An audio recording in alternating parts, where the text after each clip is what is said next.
Is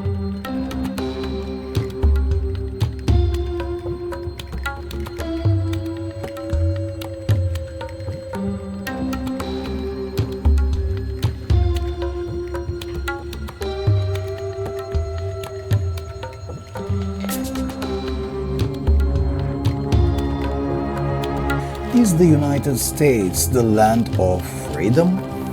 Of course not.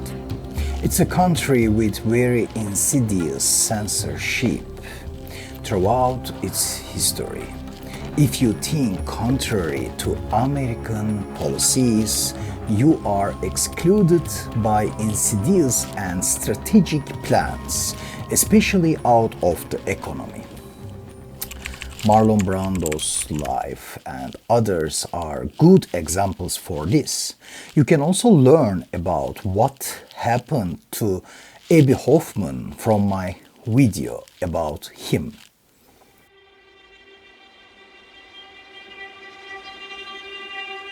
In the United States, totalitarian states are portrayed as evil. Ronald Reagan called the Soviet Union the evil empire.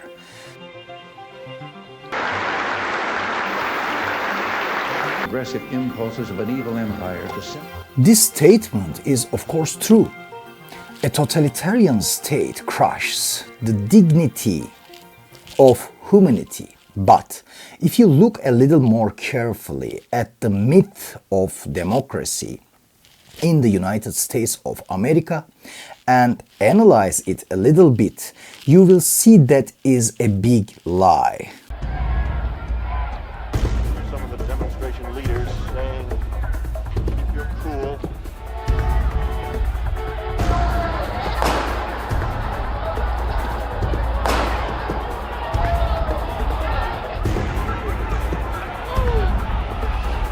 A girl being carried off to a paddy wagon.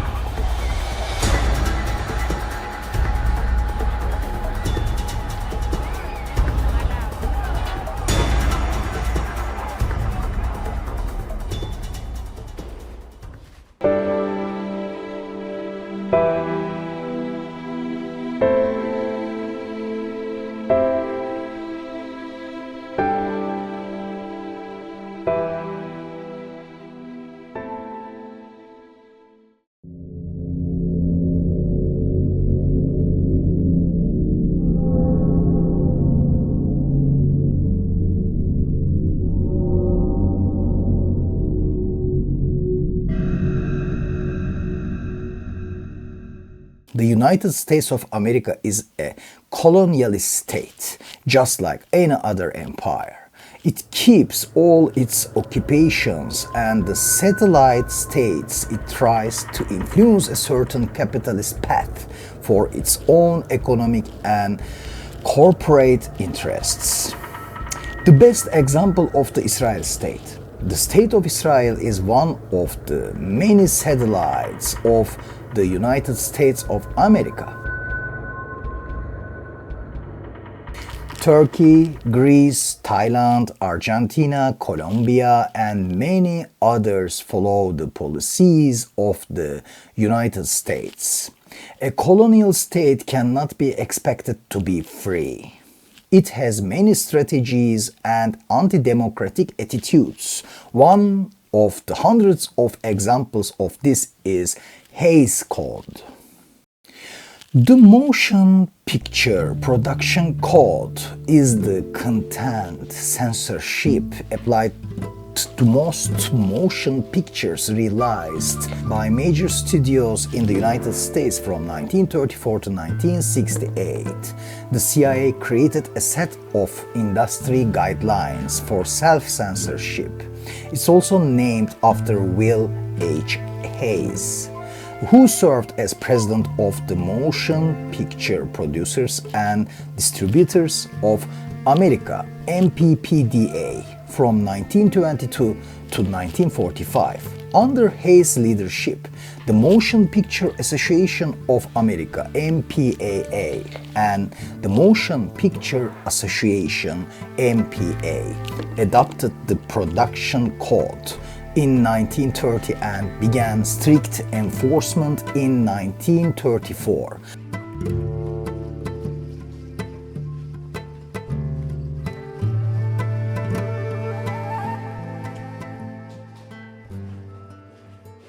The production code mandated that content for motion pictures produced in the United States be acceptable to public audiences. From 1934 to 1954, the code was closely associated with Joseph Brain, the executive appointed by Hayes to enforce the code in Hollywood. The film industry followed the guidelines set by the code until the late 1950s. Still, it began to weaken due to the combined influence of television, the impact of foreign films, controversial directors such as Otto Preminger pushing the boundaries, and intervention by the courts, including the US Supreme Court. It was abolished in 1968 due to opposition on the street. According to the Hayes Code, Hollywood films were to praise American values, not take any political stance against them, wage war against communism, praise the American way of life and morality, and not criticize the American way of life and morality.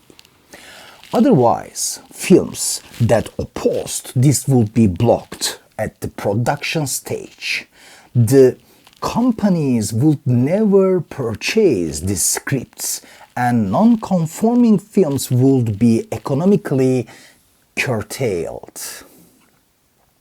In 1927, Hayes proposed that studio executives form a committee to establish film censorship. Industry giants like Metro-Goldwyn-Mayer, Fox Film Corporation, and Paramount Pictures agreed. They collaborated on a list of don'ts and cautions. Hollywood cinema was turned into a propaganda tool. Until 1968, American capitalism and colonialism were perpetuated through the film industry. The list of don'ts is a long one, but the most essential items are the following. Religious scriptures will be used carefully in movies. Any immorality or implied nudity will be avoided. The hierarchy between whites and blacks will not be disrupted by visual language. Cultural hybridization will not be praised. Statements containing communist propaganda will be monitored and not allowed. The clergy will never be mocked, and the church will never be belittled. Care must be taken when criticizing the institutions of the United States of America. What a democracy! The list is longer, but these are the most important points. Capitalist states are colonialists. They act in concert with the rulers of the state they colonize. The rulers of satellite states work for the capitalist states, and all of them colonize the world through corporations.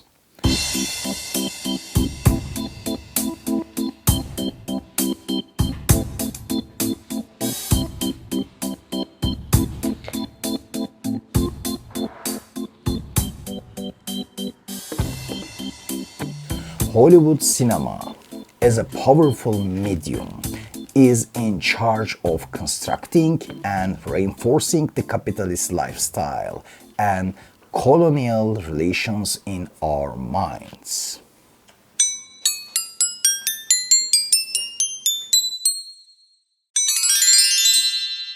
That's American democracy for you.